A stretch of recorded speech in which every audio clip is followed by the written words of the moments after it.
It's a real privilege to chair this meeting, this panel, with His Holiness, distinguished speakers, and your participation. The Templeton Prize is a truly remarkable award. It cuts across boundaries by which we're so often imprisoned. We're going to hear about the award. We'll hear from His Holiness, the Dalai Lama, and this year's 2012 Templeton laureate, the 40th anniversary of the award. We'll hear from two eminent scientists, professors of psychology, and then you will be participating as well. We have a very tight schedule, so forgive me if I'm pretty tough on that because of further commitments of this award ceremony. So first I'm going to go straight to Dr. John Templeton, who is the president and chairman of the John Templeton Foundation. He's a surgeon by profession, author of, among other works, Thrift and Generosity, The Joy of Giving. Dr. Templeton. Thank you, Jonathan. Thank you very much, and good morning, everyone. The only sad part is that my father can't be with us. If he was, and I will be sharing a few remarks as he would share them, he would say, "I love you all." In that context, I'd like to then offer a warm welcome to all of you joining us here at the media panel, and a welcome to all of you online, where later we shall honor online the 2012 Templeton Prize laureate, His Holiness the Dalai Lama. This media panel was assembled so that we all might learn more about his work in the area of spiritual progress. The Templeton Prize and the John Templeton Foundation are grateful to St. Paul for the opportunity to hold both this media panel here this morning and later this afternoon to present the 2012 Templeton Prize to His Holiness in the magnificent cathedral above us. For that privilege, we express our special gratitude to the Right Reverend Michael Colclough, the canon pastor of St. Paul's Cathedral, but more especially to all of the members here at the cathedral who helped to make this day so special and so effective. Really, from our viewpoint, gratitude is the order of the day, and I think that His Holiness and all of us feel gratitude to you and to the cathedral and for those who've made this day possible. Also, our thanks and gratitude go to Daniel Goldman and Richard Davidson, who join us on this panel.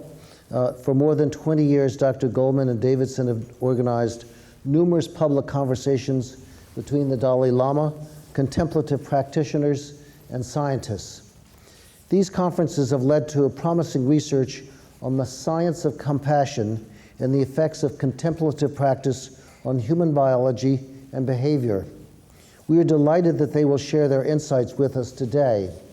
And so today is indeed an appropriate day to share with all of you these reflective words, "How little we know, how eager to learn." These words are the motivating vision of the Templeton Prize, created 40 years ago by Sir John. My father was, for his entire life, a seeker of and an investor in those things of enduring value. Thus, although he passed away in 2008, he has left us with a philanthropic heritage of the pursuit of excellence and value. The words I just shared are from Sir John himself and have long been a part of the vision of the Templeton Prize. This vision fosters an eager pursuit of discovery, especially in the seeking of new insights of the limitless potentialities in the realm of the spiritual. This is what Sir John summarized as spiritual progress. Following Sir John's spiritual and philosophical worldviews, the Templeton Prize affirms that there are indeed spiritual realities. Humans have a fundamental spiritual dimension in addition to their physical and material one. This timeless belief is shared by the overwhelming majority of the people of the world, both past and present. But what exactly do we mean by spiritual realities? What do they encompass? Concepts associated with the timeless and universal evidence and sensibilities of limitless spirit clearly include prayer, altruism, thanksgiving, love, and a pursuit of the divine. But so too are complexity, creativity, cosmic purpose, and infinity. These are also essential spiritual realities. Sir John envisioned that the Templeton Prize would identify entrepreneurs of the spirit, people who devote their talents to expanding our vision of human purpose and also ultimate reality. Thus, in raising the concepts like creativity and purpose in its pursuit of spiritual progress, the prize often honors those who use the tools of science and philosophy to undertake spiritually relevant research. But the optimal context for such a vision is to encourage an open-minded spirit of humility. In all of these approaches, Sir John has stressed that humility causes an open mind, which in turn makes it possible for us to learn from each other. Furthermore, an open mind is a major and perhaps essential contributor to progress.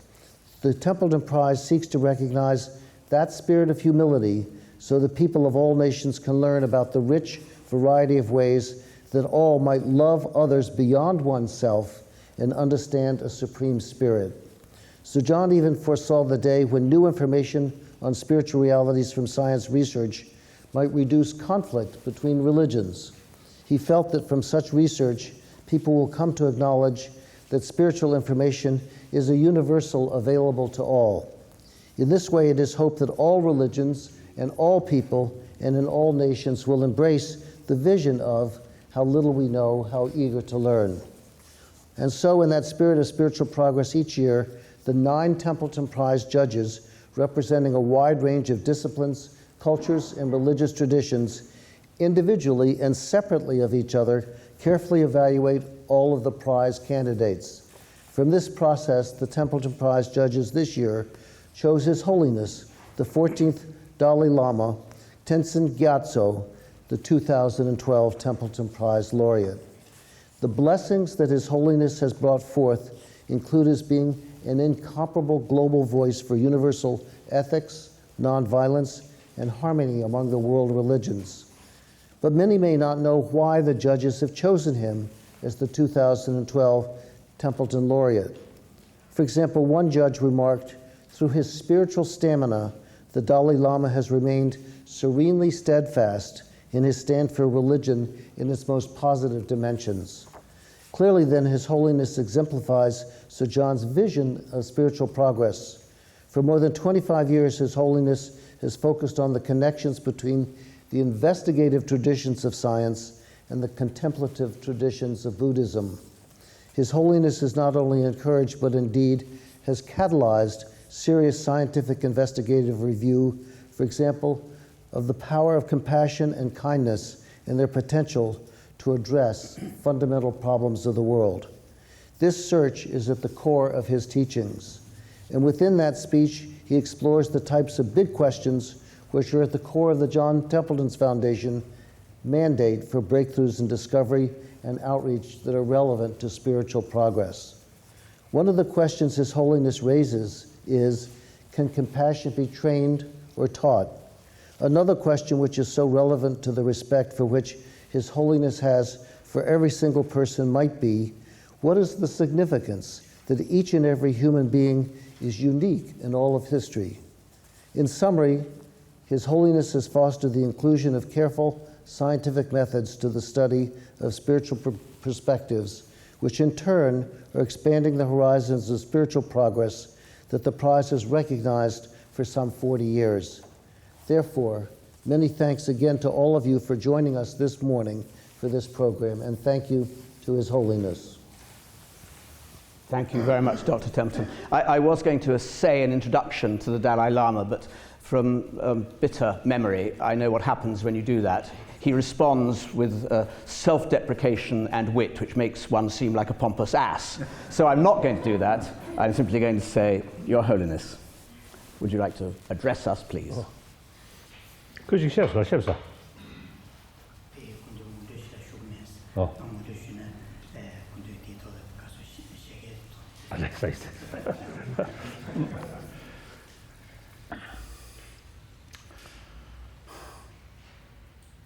Oh, excuse, how many minutes? 10. Oh, 5. Correct. No, 10. If you like, I'll remind you.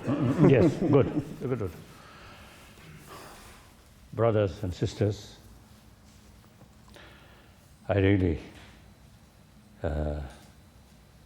very happy to receive this award. I always see stress. I am nothing special person. Simply one of the 7 billion human beings. Can you make some distinction? My nose, my eye, my mouth, my ear. I think everybody here, same 2 eyes. Unfortunately, no third eye. If I have third eye, then of course something special. No, entire 7 billion human beings from birth, all these positive things there. The potential of good thing already there, as well as potential of bad things already there. Then, because of my training, and particularly, as I mentioned briefly, my mother, very, very kind mother. So I grown up and full sort of affection from my mother. And then eventually I train our mind. And then also as a refugee.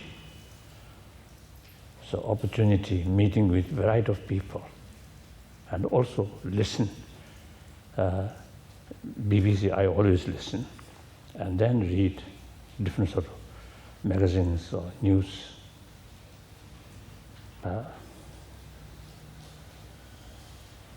It always confirmed me.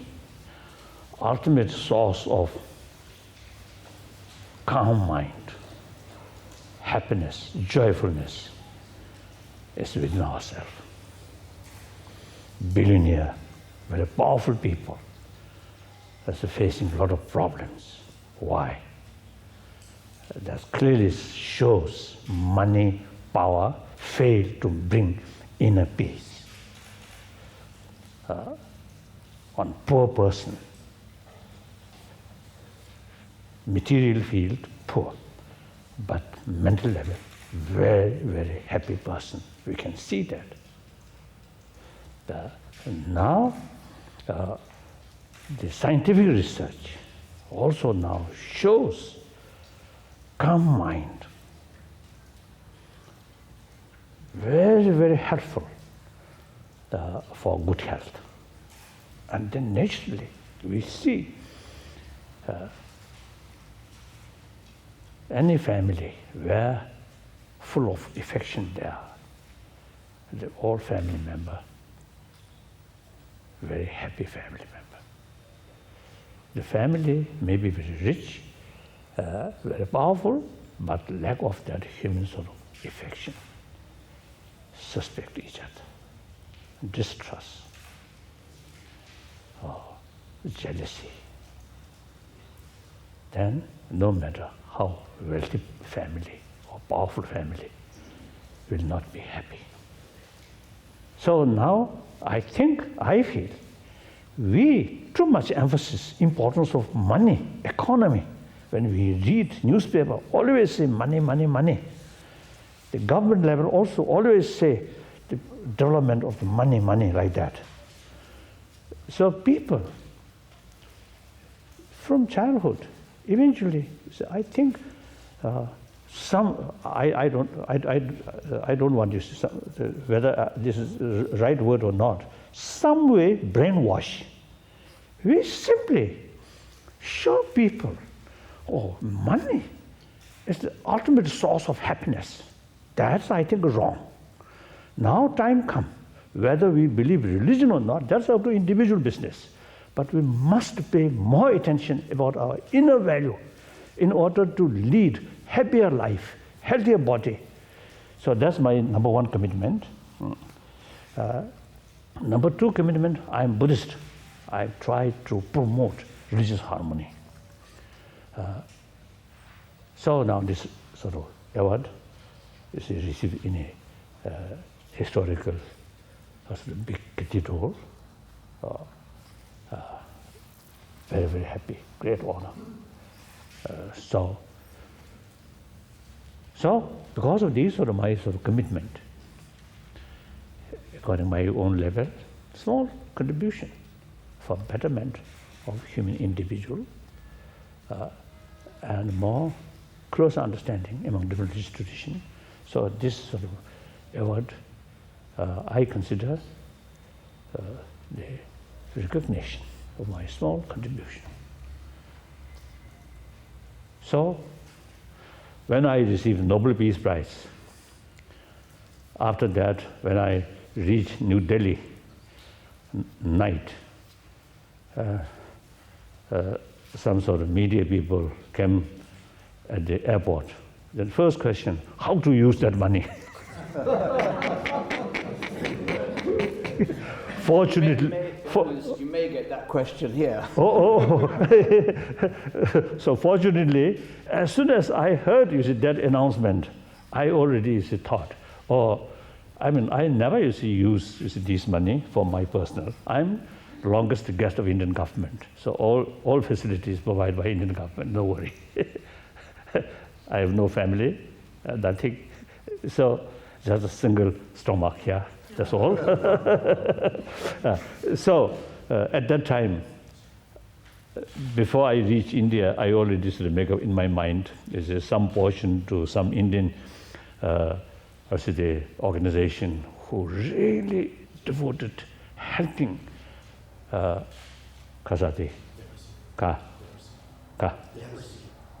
leprosy. Oh yes, the handicapped sort of people. I visit that sort of camp. So very much impressed in my mind. They not only taking care of their livelihood, but also give them new spirit as a human being. Otherwise, the defect on their body. So sometimes always look very sad. So one portion donate that, and then I established one the foundation of universal responsibility like that. So this time also, when I received that information, I think how to utilize the money, how to divide. Then, so like that,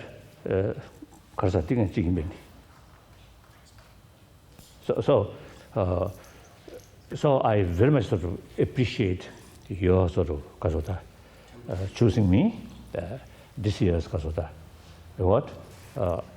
I clearly sort of feel clear sort of recognition about my activities, and then the amount of that money also I will explain like that. So thank you very much. Thank you. Now less than 10 minutes. You can carry on. Now I have questions. Okay. Okay. Thank you, Your Holiness. Daniel Goleman is renowned for his international bestseller, Emotional Intelligence, and a host of subsequent works exploring the themes that were explored there. And he's going to outline why he sees the Dalai Lama's award as being wholly appropriate to the Templeton Prize. Daniel.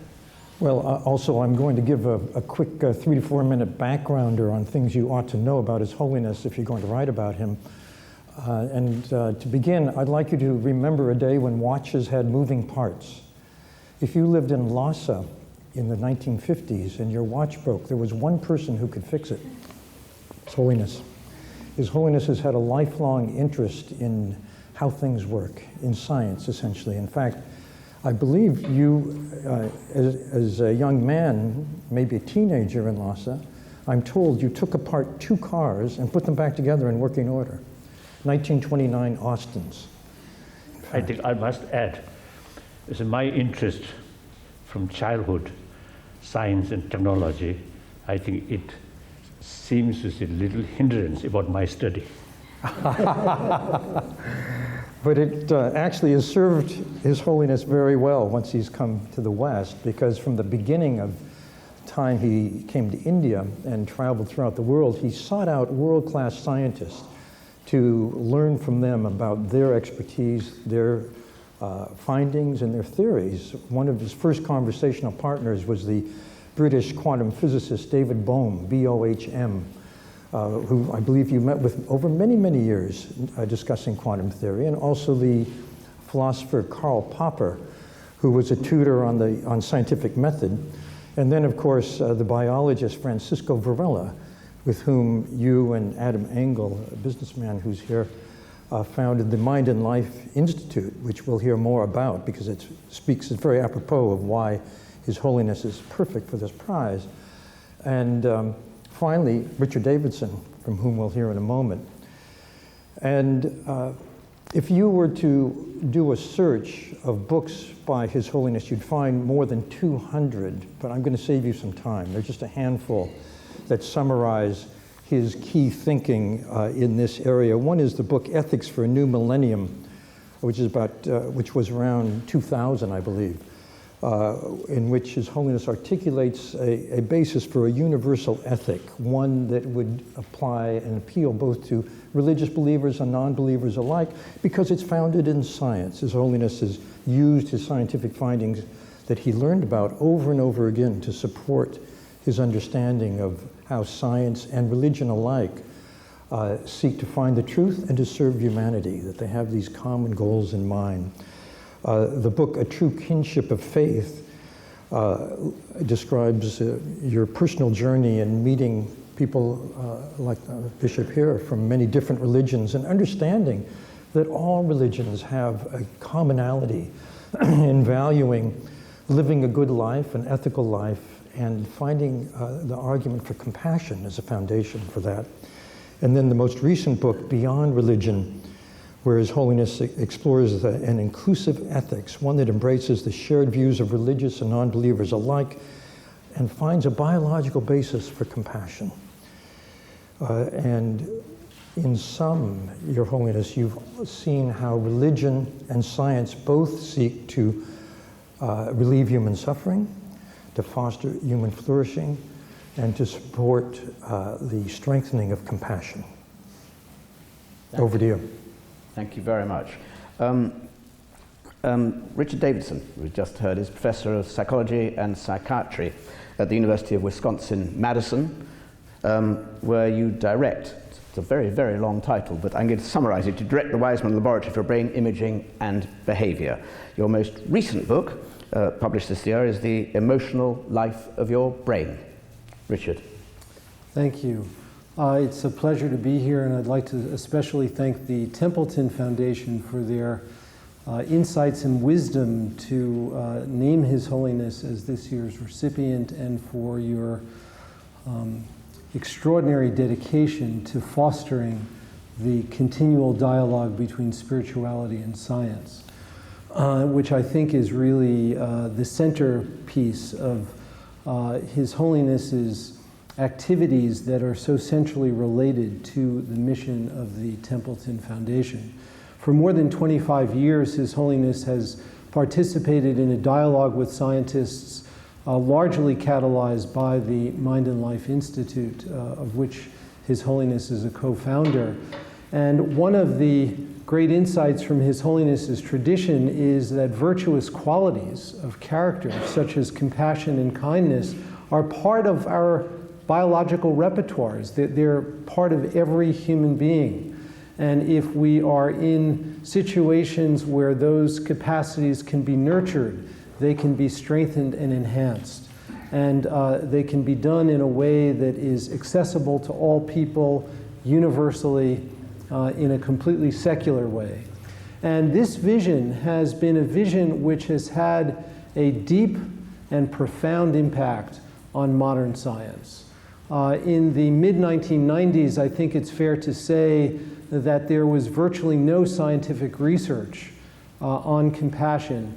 And because of His Holiness's consistent and indefatigable interest in this area, that research has now been flowering. The research on compassion and neuroscience has become mainstream. The work on neuroplasticity, which is the idea that the brain can change in response to experience and in response to training, is a conceptual framework in which we can now understand for the first time in scientific terms how training in compassion and in kindness and in equanimity can actually change the brain in ways which are helpful for promoting well-being and also helpful for actually changing our bodies in ways that are health promoting more generally.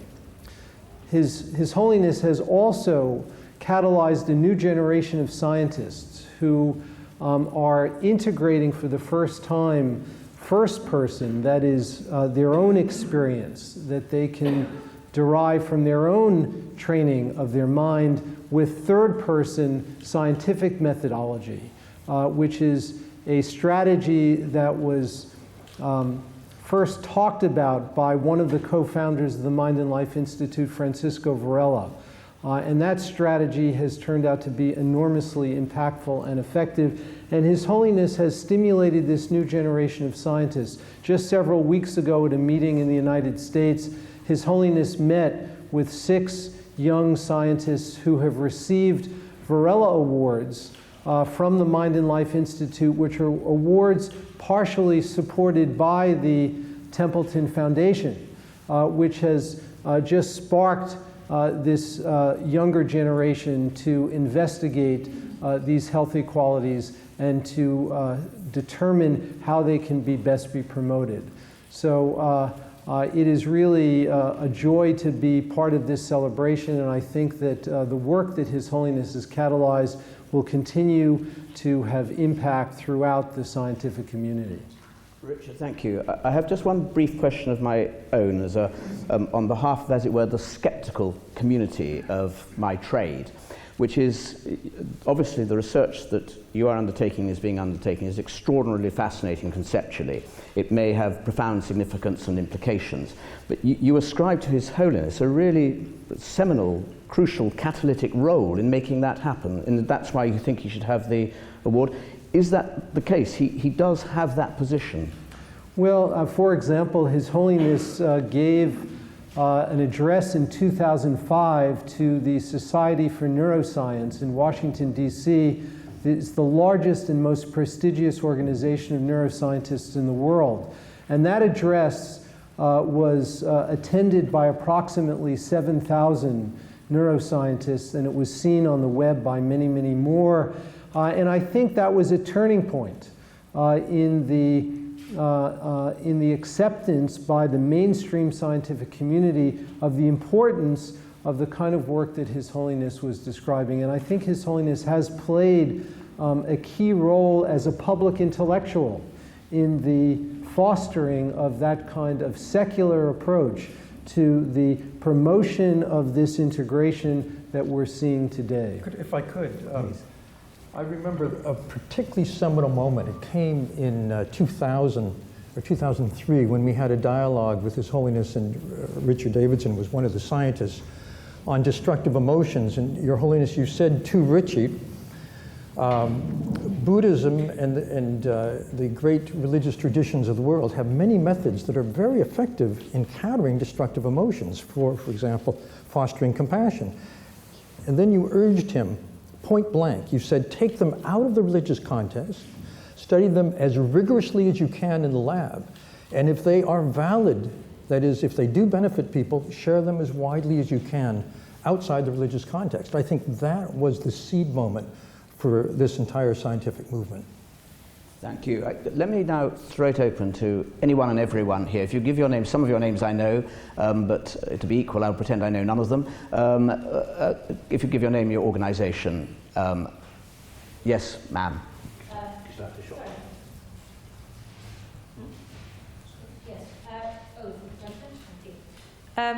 Your Holiness, Dalai Lama. I'm Lindsay Hilson from Channel 4 News. All over Tibetan areas, Tibetans have been setting fire to themselves, self-immolating, in protest against Chinese rule. Can you tell us whether you think that they should stop this now, or should they continue? I think that is quite a sensitive political issue. I think my answer should be 0. You have no message for them? Your people? Since last year, I retired from political responsibility.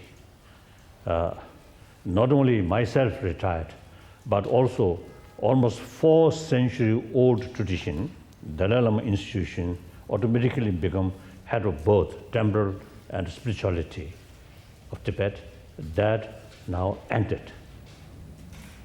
So, in that sense, now I become truly simple Buddhist monk.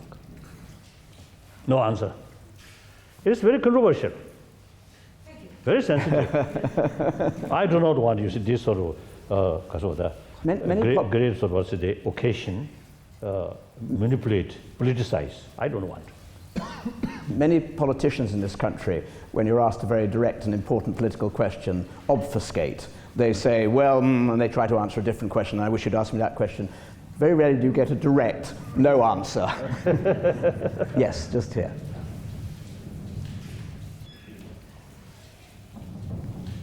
Thank you. Adrian Croft from Reuters. Could I ask the Dalai Lama whether you expect to meet the British Prime Minister when you visit the UK in June, please? Sinja. I love him, Marwanda. Love.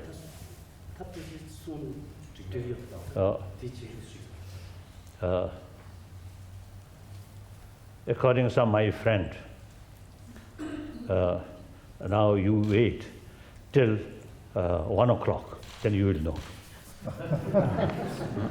From which you might infer the answer may not be negative.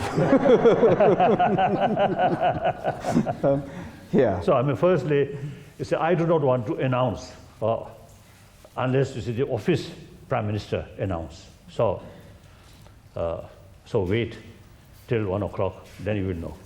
Yes. Ariana Huffington, the Huffington Post.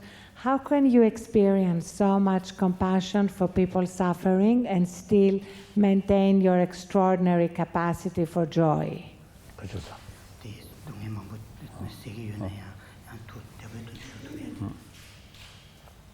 I think I want to share just one experience yesterday. 9 hours flight from Delhi to London. Among the passengers, one Indian lady, she approached to me and showed me one picture, her son, her daughter. And she asked me blessing. Then she told me one of her children, very unhappy and strong feeling of hopelessness. Then I told her that self-confidence is the key factor. The basis of self-confidence is honest, truthful, warm-heartedness. These things are the basis of self-confidence. These things I myself learned through decades. I remain, as a Buddhist monk, as a Buddhist practitioner, I always remain honest, truthful. I think since these two persons has spent a lot of time with me, so that little bit exaggerate or not, I always remain honest, truthful, and transparent. That's right. So sometimes a little bit blunt. Okay, isn't it? Yes. Even if you do Tibetan, even to Buddhist, Thai Buddhist, or Burmese Buddhist, or Chinese Buddhist, Japanese Buddhist, or Korean Buddhist, Vietnamese Buddhist, and Tibetan Buddhist also, are quite blunt. Sometimes I criticize some of our sort of past practice, quite blunt. And then also, some of our scripture mentioned the geography of the world, flat world, and Mount Meru in the center. I already rejected. I'm Buddhist. Still, hopefully, I'm still Buddhist. But some of the Buddhist sort of description, I already rejected. I believe more on scientific sort of finding.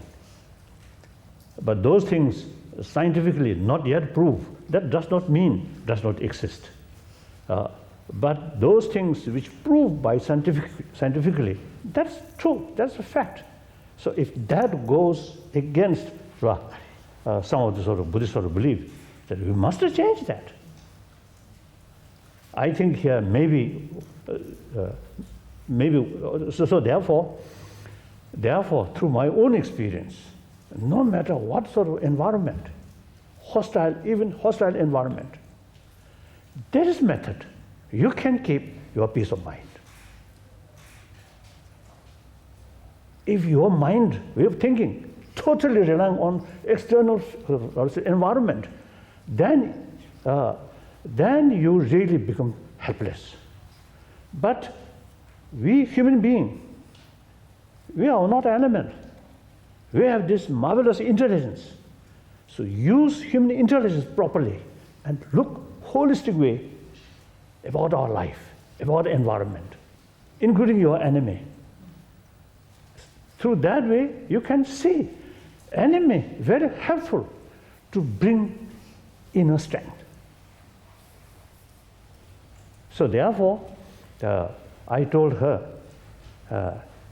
yes, practice more honest, more truthful,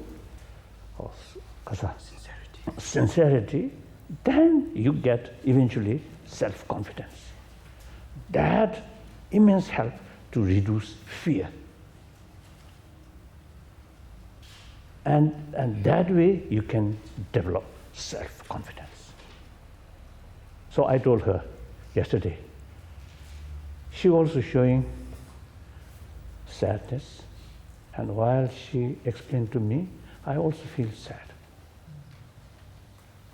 So I just mentioned like that. So that's the way. That through my own now last 60 years, and particularly last more than 50 years, difficult circumstances, I can keep my peace of mind. So annually, I carry medical checkup. Then the specialist, just I returned from Mayo Clinic. They say last 7 years, I have sort of annual medical checkup there. They said to me, they told me, last 7 years, no change. As I noticed some change, more white hair here. That I noticed some change. Otherwise, you see, my physical condition, no change, they say. And then they advised to me, I reduce my weight because of that. Because you need some effort to reduce. So that suffer my lunch and breakfast. Usually I carry heavy lunch and heavy breakfast. Now that little reduced. Of course, as a monk, no dinner. That also one advantage.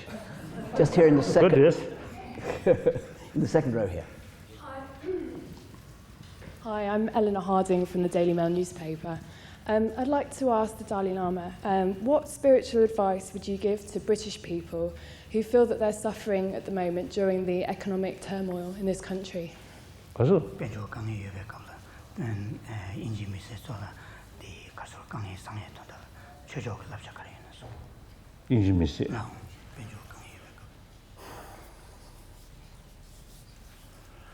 Of course, I'm not sort of a specialist or expert in economy field.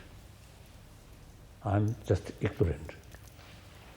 Actually, a few years ago, when the worldwide economic crisis happened, and I really surprised. You see, those people who involve economy, I think they're not only expert, but I think, you see, day and night, even dream, I think they're always dreaming about economy. I think these people are really expert. But then, according to some of my friends, you see, they are sort of mishandling. So that also one causes of this sort of economic crisis, they say. So, from that way, from that aspect, yes, this economic crisis also, you see, is related with human motivation or human handling. Therefore, we can say this existing sort of the economic crisis also some way man-made problem. Then, logically, any problem which we create, then we must have the ability to overcome that. That's quite logical. So, recently I was in America and also now in the different countries in Europe and also Japan. I telling them, you should not discourage yourself. In spite of many difficulties, you must keep your spirit, your sort of optimism, and work hard. Not relying on prayer. Don't rely on prayer. 1,000 years we prayed to God or to Buddha, but a lot of problems there. So the answer is, realistically speaking, this is a problem. We create, not God created. If God creates, then pray to God. But this creates, I think, with free will, concept of free will, we created. So we must make an effort to overcome these things. In order to carry constant effort, we need self-confidence. Clear? So please don't feel helpless or hopeless. Don't do that. Work hard. Actually, recently, there's some problems in London and also some other cities. When that happened, when I heard BBC. Now, it may not be nice in England if I say that. I really have to sort of view Englishmen, matured people, sensible people, law-abiding people. If such things happen in some other sort of developing countries or some different countries, it's quite understandable. But in England that happened, I really felt, oh, why? So I immediately sent a letter to Prime Minister. I expressed my sort of sadness or condolence. In the meantime, I expressed, now time come, think more serious sort of investigation or research work. What causes? Again, I didn't mention, but I felt the moral ethics and young people, their life just beginning. Life not easy, no guarantee. Now, individual sort of optimism, determination is the key factor. If you see you take for granted our life be easy, then something happen. Then frustrations develop because of anger develop violence. So like that. So that's my view. In Japan also I expressed that way. Now work hard with self-confidence. Don't think just immediate sort of problem. Look long future. Future, although no guarantee, but still future depend on your own hand. Your Holiness, we have lots of questions. Sorry. Not at all. Guy with the glasses just off. Yes, yours. Andrew Brown from The Guardian. Last time there were this many journalists here, it was for the Occupy protests all round outside. Do you think, Your Holiness, that you would have been outside on the steps with the Occupy protesters or inside?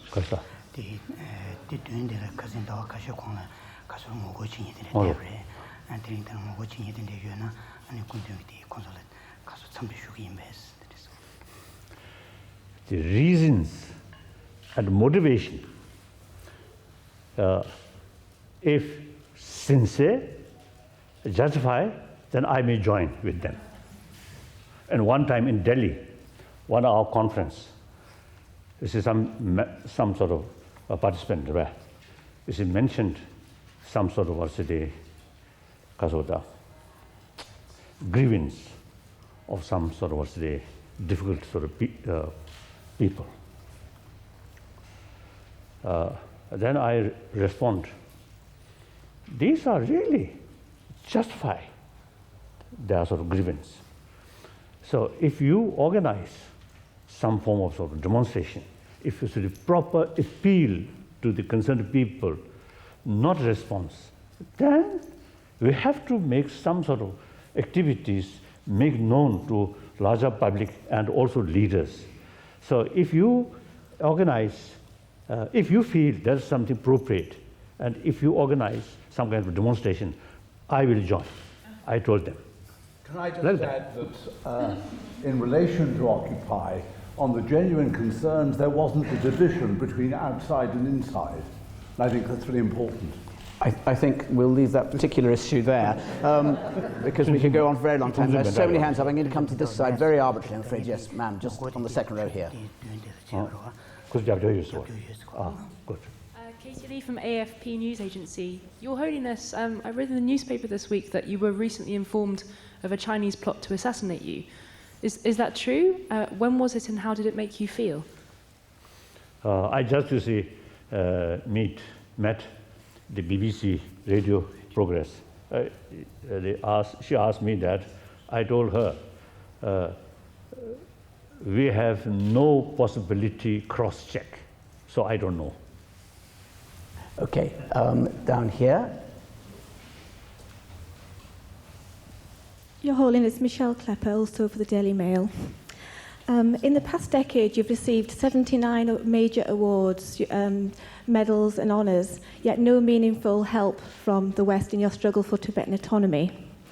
My question is, you've said that you still have faith in the Chinese government, but I want to ask, what faith do you have in the Western governments, particularly, what faith do you have in the British government, or do you feel destined to continue your struggle alone? This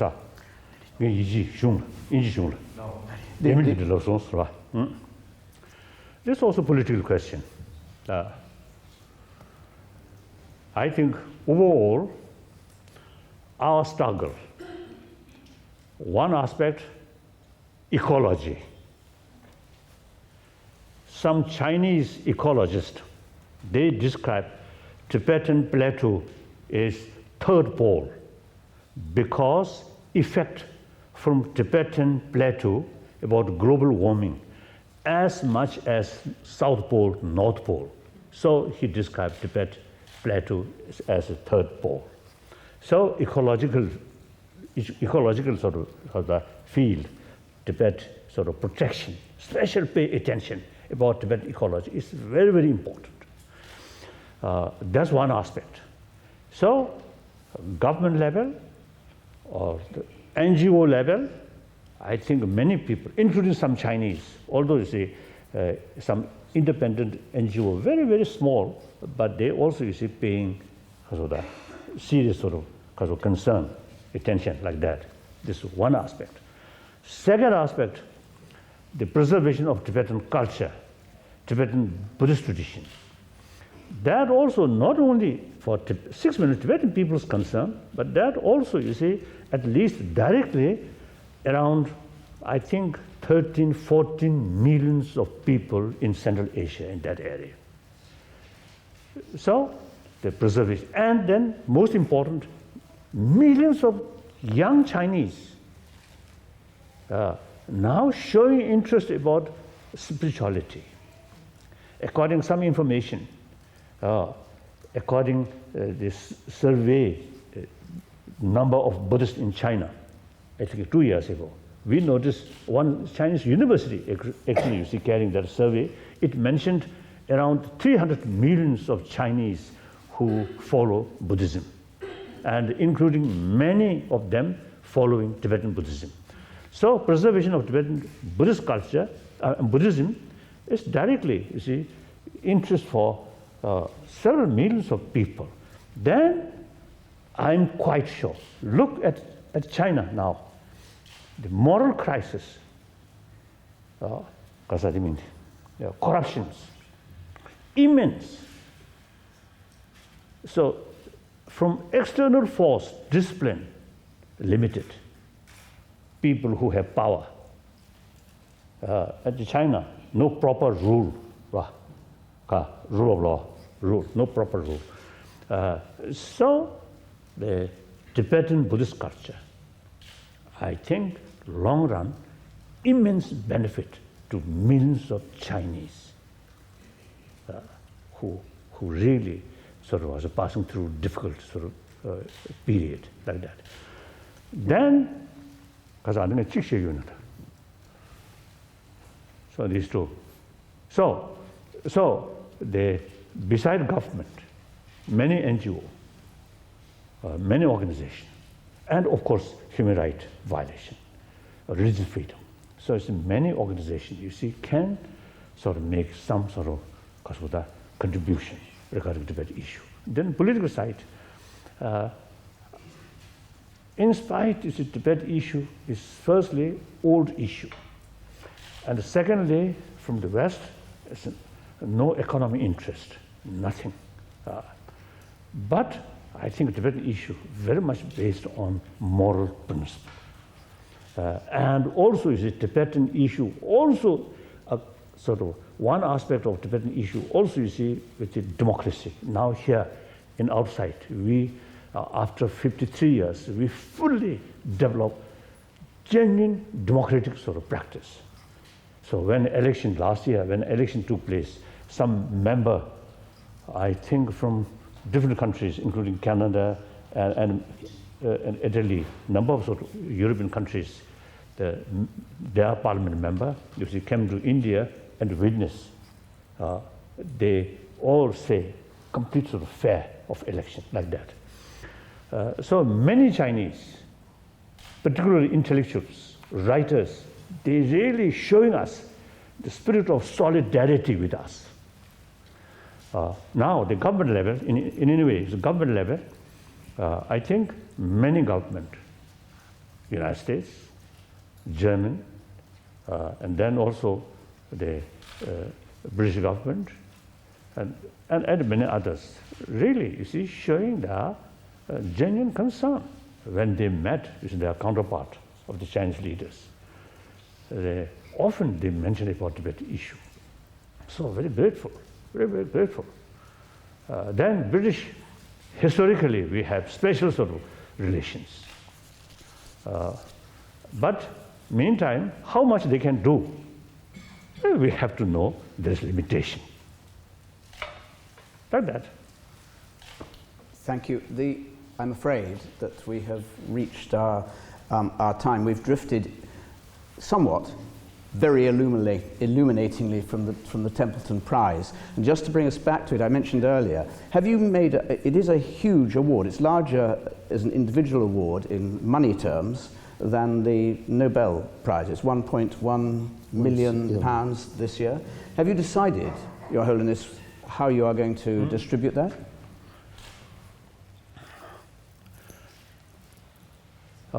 In dollar term, 1 million, it says $1.5 million. Because when I received this information, at that period, I also heard through BBC the Save the Children Fund.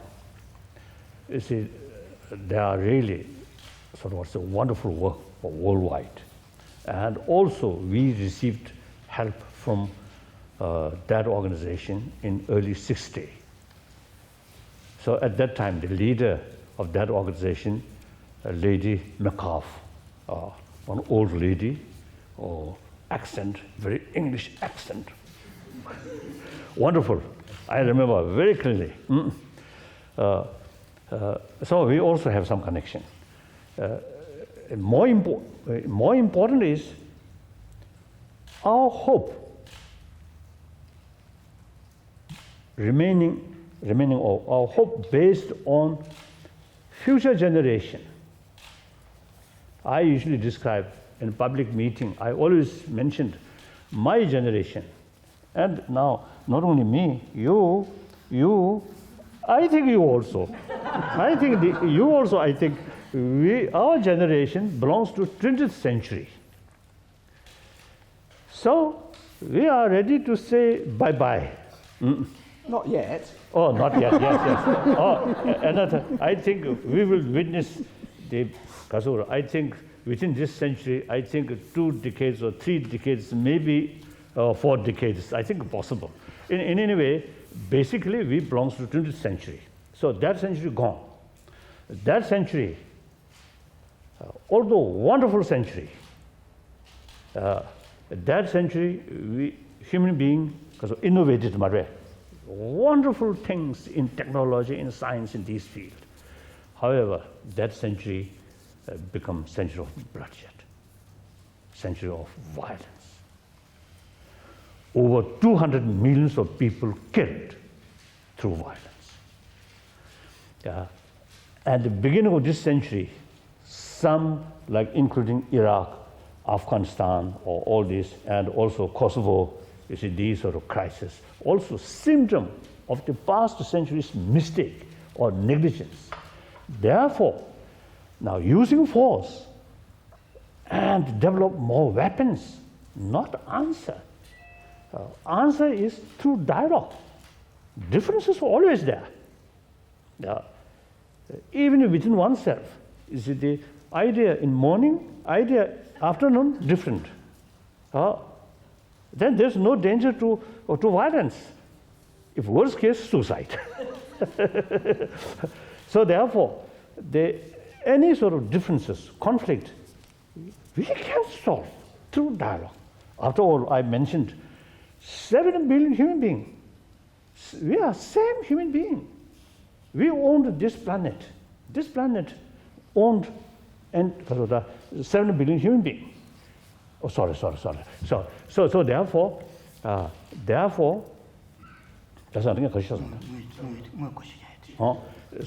so therefore, our hope is future generation.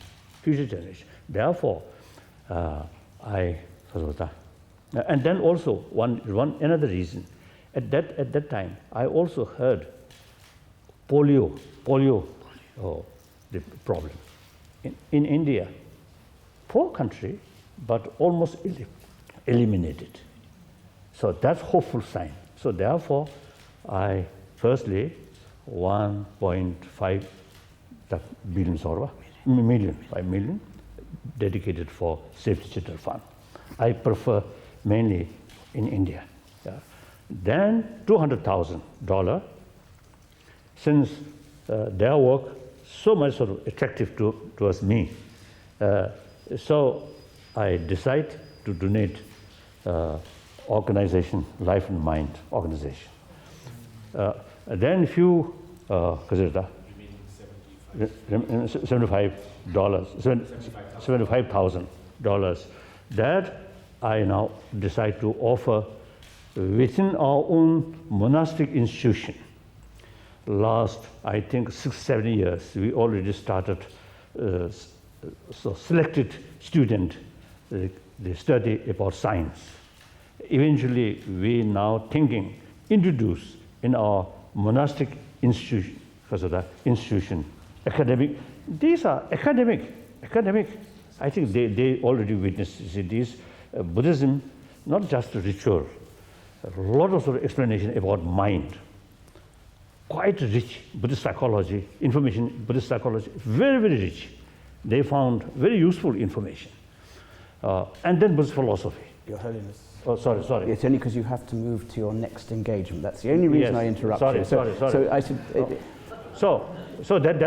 So therefore, remaining money donate to that concerned people. That's all. Thank you. Well, we've had immense pleasure and illumination, and I saw a sudden joy on the faces over there, to use the phrase that we use, as they discovered that they're getting some of it. So thank you very much, Your Holiness. Daniel, Richard, John, thank you. And thank you, everyone. I'm sorry I couldn't bring everyone in, but thank you very much. I hope it's been useful for you. Thank you.